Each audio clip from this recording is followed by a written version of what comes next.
Fable de la frontale. Maîtresse Corneille, sur un arbre perché, tenait en son bec une boîte de munitions. Maître chasseur par l'odeur alléchée, lui tint à peu près ce langage. Si votre panache se rapporte à votre plumage...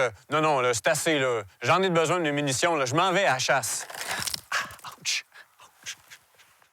QVO est fier de vous présenter ses partenaires de chasse. Remington, Can-Am BRP et Avery.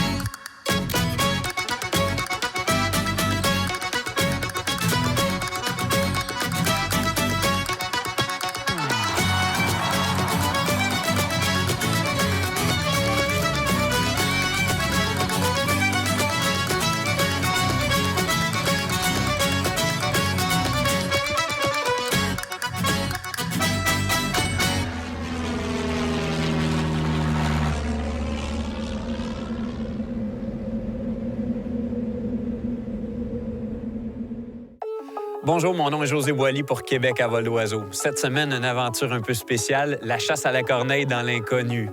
On se retrouve à Saint-Jean-sur-Richelieu, notre point de départ. On sait qu'ici, il y a un grand nombre de corneilles qui passent l'hiver. On n'a aucun appât de placer, on ne connaît pas le territoire. Ce qu'on va faire du kilomètre pour repérer les oiseaux, trouver les aires de vol, trouver les aires de repos. Évidemment, placer notre cache pour demain s'assurer une chasse de qualité. Ce qu'on fait présentement, on pratique le radio.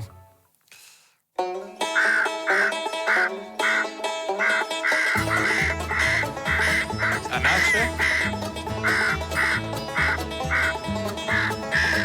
Grâce à l'appareil émetteur Fox Pro, le ciel de Saint-Jean se couvre de noir. Les corneilles par dizaines tourbillonnent au-dessus de la ville. Je pense que la journée promet vraiment.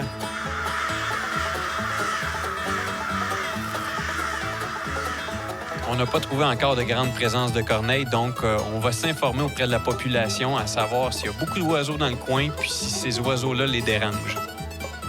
En plus de s'occuper de la chasse à Saint-Jean-sur-Richelieu, on va aider madame ici habillée en mauve à sortir son véhicule du banc de neige. On vous aide, madame?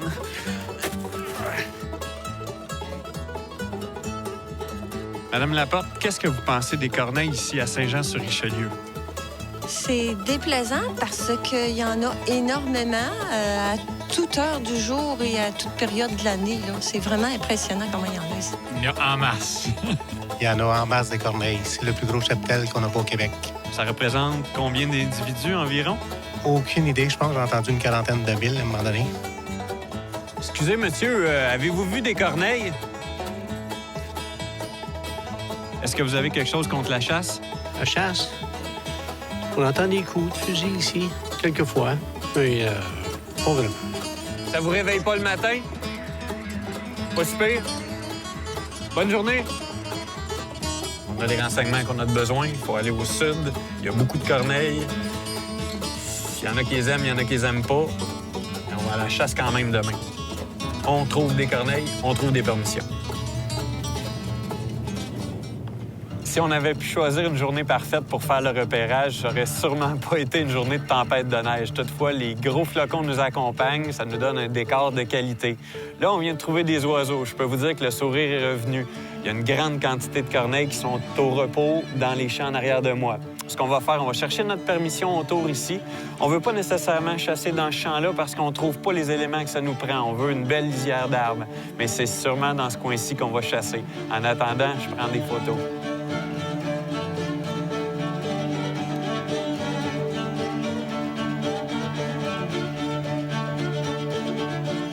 Présentement, le moral des troupes, c'est pas très fort. Je vous dirais que le bon côté, oui, on a trouvé des oiseaux. Il y a des corneilles énormément dans le secteur où on patrouille. Le problème, c'est qu'on n'a pas de permission. Oh, j'ai peut-être ma petite madame qui me rappelle. J'ai laissé un message chez une dame. Ça pourrait être le fun, ça. Oui, allô? Oui, vous êtes Madame Tremblay?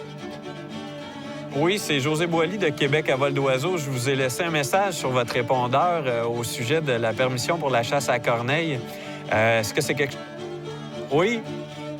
Et, ben, on pourrait peut-être se rencontrer?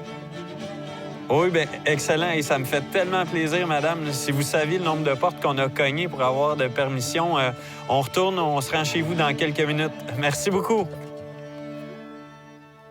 Notre but, c'était un territoire inconnu, donc il faut cogner aux portes. Ça fait quelques reprises qu'on n'a pas eu la permission. Mais là, Mme Monique nous a donné la chance d'aller sur ces terres. Demain matin, c'est dans ce coin-ci que ça se passe pour la corneille.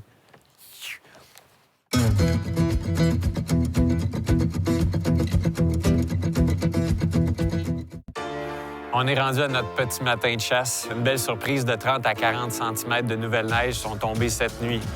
Ce qu'on a fait, on a pris quelques minutes, les appelants étaient gelés. On avait laissé les appelants dans le camion durant la nuit. Puis le moins 20 à moins 25 a glacé, a givré l'extérieur de nos appelants. On les a fait dégeler. Là, tout est prêt. On va se payer une petite marche. On aurait dû vraiment amener des skidoo. Monsieur Bombardier, je vais penser à vous ce matin.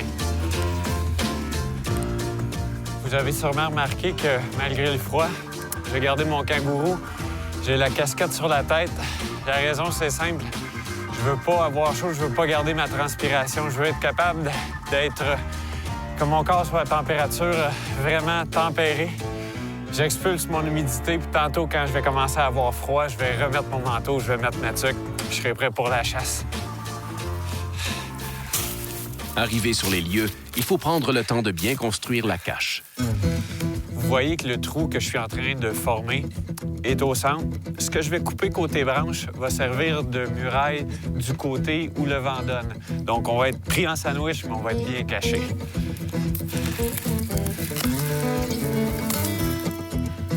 La chasse peut maintenant commencer.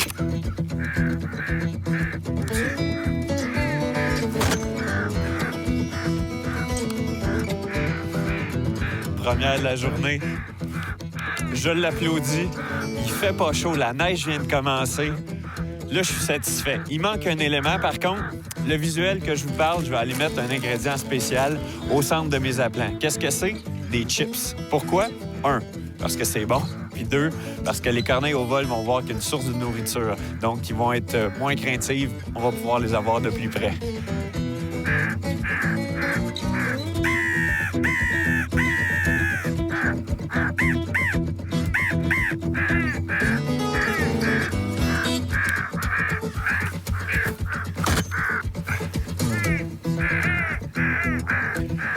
S'il y a des gens qui pensent qu'un 410, c'est pas fait pour tirer haut, vous venez d'en avoir la preuve. L'important, c'est de viser à la bonne endroit, donner la bonne distance en avant du bec, puis on récolte une belle corneille. Ce qui est amusant dans l'usage... Ce qui est amusant dans... Je suis pas capable de dire une. Je suis tellement gelé. Les oiseaux se succèdent au-dessus des appelants, ce qui a pour effet de réchauffer un peu notre tireur.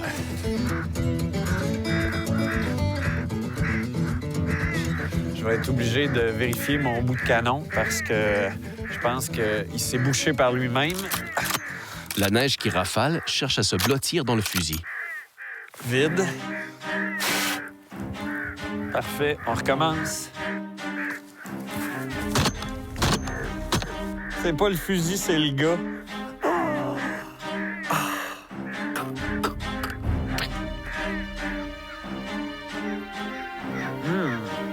On rend du molle un peu les croustilles. Les vents de plus de 60 km/h rendent l'aventure insupportable.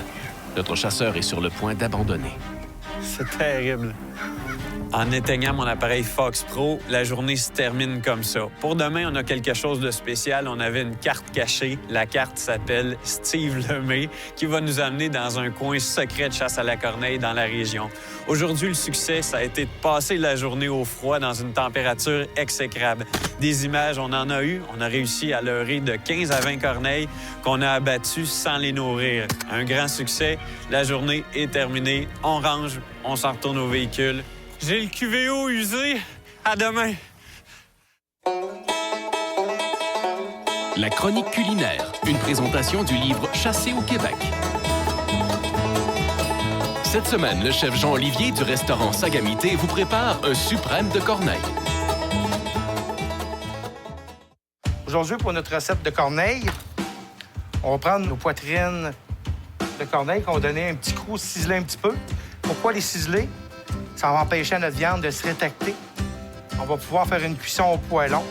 On va ajouter pendant ce temps-là 2 noisettes de beurre. On va laisser notre beurre fondre, blondir légèrement. Notre beurre est parfait, juste une belle coloration. On va tout de suite embarquer nos suprêmes de corneille. On voit quand on les met que la viande, elle se rétracte. Mais de toute façon, on va y aller. Après ça, on va baisser notre feu. On va continuer la cuisson à feu doux. On va juste bien colorer notre viande. Et voilà. On va sceller, poivrer légèrement.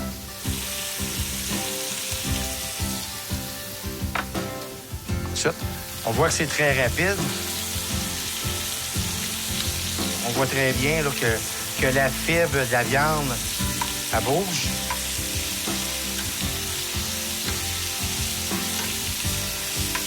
On va baisser un peu notre feu. Ça va permettre à notre viande de bien finir la cuisson. On va déglacer avec notre vin blanc. On va mettre 2 cuillères à thé de miel.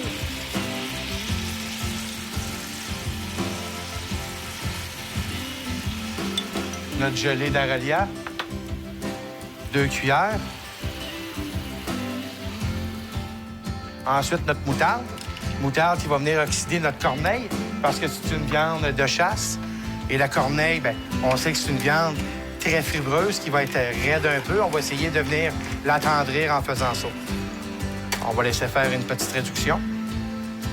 Ensuite, on va mettre notre corneille au four avec son jus de cuisson, 10 à 15 minutes à 275.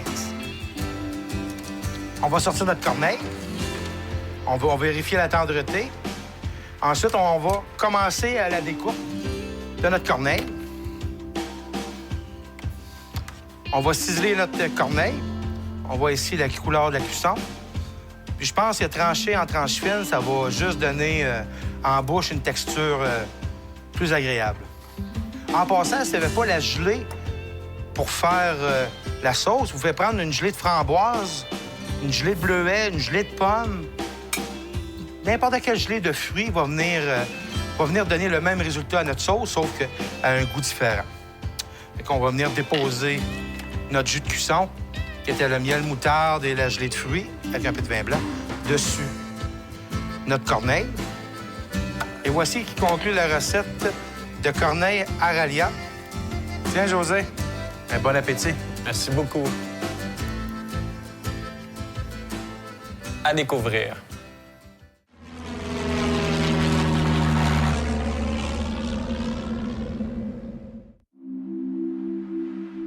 C'est le début de la 2e journée de l'aventure Corneille. Très plaisant de partager une température parfaite, un petit soleil ce matin, pas trop de vent. Ça nous change de la journée d'hier avec les flocons et le blizzard. Aujourd'hui, on partage la journée avec Steve Lemay, un passionné de chasse à la corneille. On écoute, on prend des trucs qu'on n'a pas nécessairement eu la chance d'apprendre dans notre carrière. On va passer une belle journée de chasse à la corneille. C'est aussi aux abords de la rivière Richelieu que Steve a choisi d'inviter José. Le regroupement d'oiseaux qui y passent l'hiver est source d'action pour ce mordu de chasse hivernale. Un dernier petit tour pour s'assurer de la disposition des leurres de plastique avant de prendre place dans les caches. Ce qui est différent de la cache qu'on avait hier, c'est vraiment ces panneaux de coroplaste qui nous entourent. C'est curieux, ça représente quelque chose de pas naturel, mais cette teinte de blanc-là semble pas nuire aux conditions de chasse. En tout cas, on va espérer que les corneilles viennent nous voir le plus rapidement possible. Les premiers volatiles noirs se présentent finalement tout près des installations de nos 2 sportifs vêtus de blanc.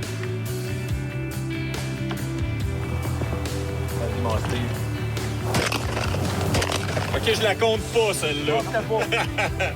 Hey, c'est bien commencé. Là, je peux vous dire que je trouve ça surprenant de voir à quel point les oiseaux rentrent en confiance ici. On a eu déjà 2 belles séquences, un seul tir, mais non, je suis ravi, là. Je suis pas encore gelé. José, t'as voulu rire de ton partenaire, si je me souviens bien.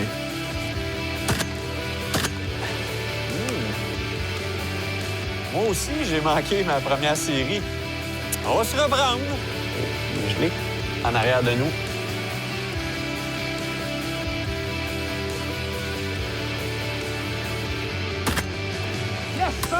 Sérieusement, quand les corneilles rentrent, les ailes, puis on voit les bouts de plumes, c'est comme des mains comme ça, là. Alors, ça, c'est magique, là. Celle-là nous a donné un beau spectacle, puis il va en avoir d'autres. Je viens de rajouter un son différent à travers les corneilles qui ont des systèmes de bandes sonores à l'intérieur. On va voir ce que ça donne. Ça va peut-être nous donner un petit peu plus de chance. On a perdu 2 entrées de corneilles qui s'en venaient vers nous. On s'est demandé qu'est-ce qui se passait. Je viens de découvrir en regardant dans cet angle. Je sais pas si vous êtes capable de voir, ma cache est légèrement remontée du côté est, je vous dirais. On voit une partie qui est moins blanche, qui est ombragée.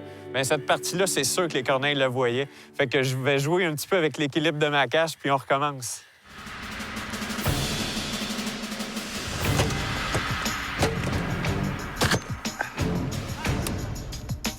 J'ai été obligé de t'aider, là.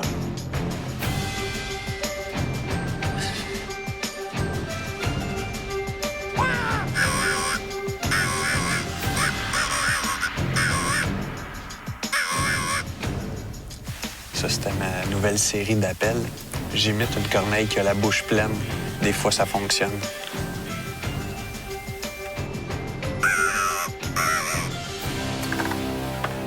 Des fois, ça fonctionne pas. Étant donné que je suis très superstitieux, j'ai ressorti ma cagoule de Spider-Man. Ça va aider. Voilà.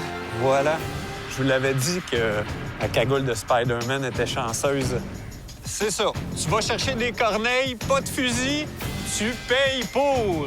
Pendant qu'on gèle un peu et que les corneilles se font rares, on va prendre quelques minutes pour regarder les images que Steve a fait dans une autre sortie, mais que la corneille était vraiment au rendez-vous.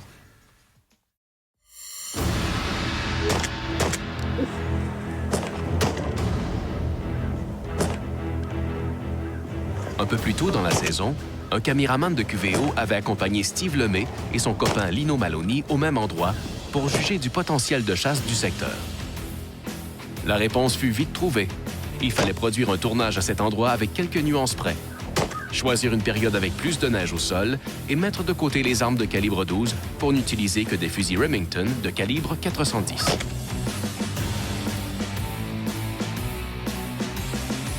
Cette journée sur pellicule motiva grandement l'équipe de tournage qui ne se fit pas prier pour migrer vers la vallée du Richelieu à la rencontre des corneilles. Oui, ça fait un petit peu différent d'aujourd'hui, là, mais on se force. Il s'en en vient d'autres.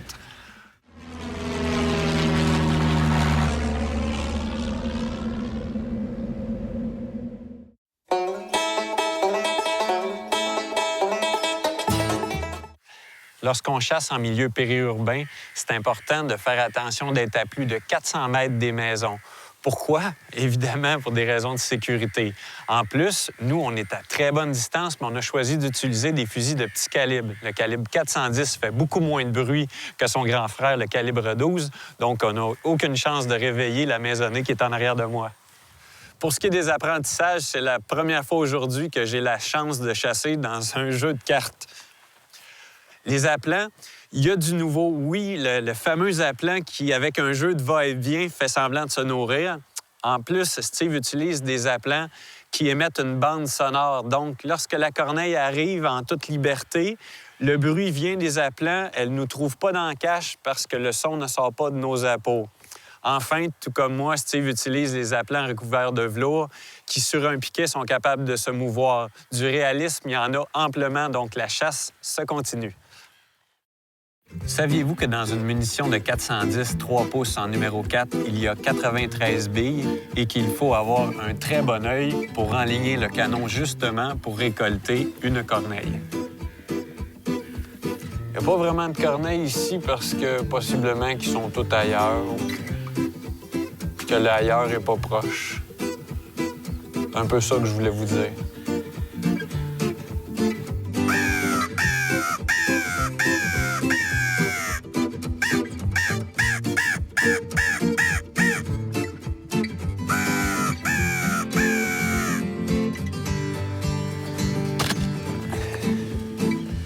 C'est amusant de regarder les corneilles s'en venir à travers le panneau de plastique. C'est comme si on voyait le film de la chasse qu'on va faire. Donc, je regarde l'écran.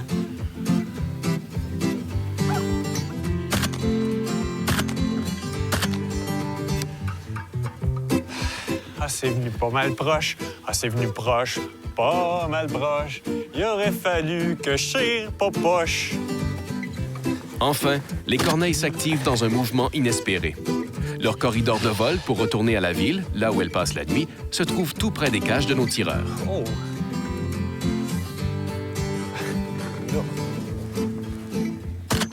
Il y a vraiment un petit blitz de fin de journée. La cache qui est en plastique un peu translucide, possiblement laisser voir nos ombrages. On a perdu des belles entrées. Mais le soleil descend, la cache est à l'ombre, ça recommence.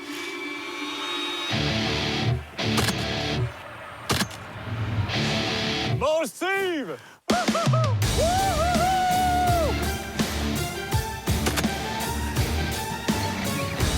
Wow! Avoir su, on aurait chassé pas la bouche gelée, puis entre 4 et 5 heures seulement, donc on aurait dormi toute la journée.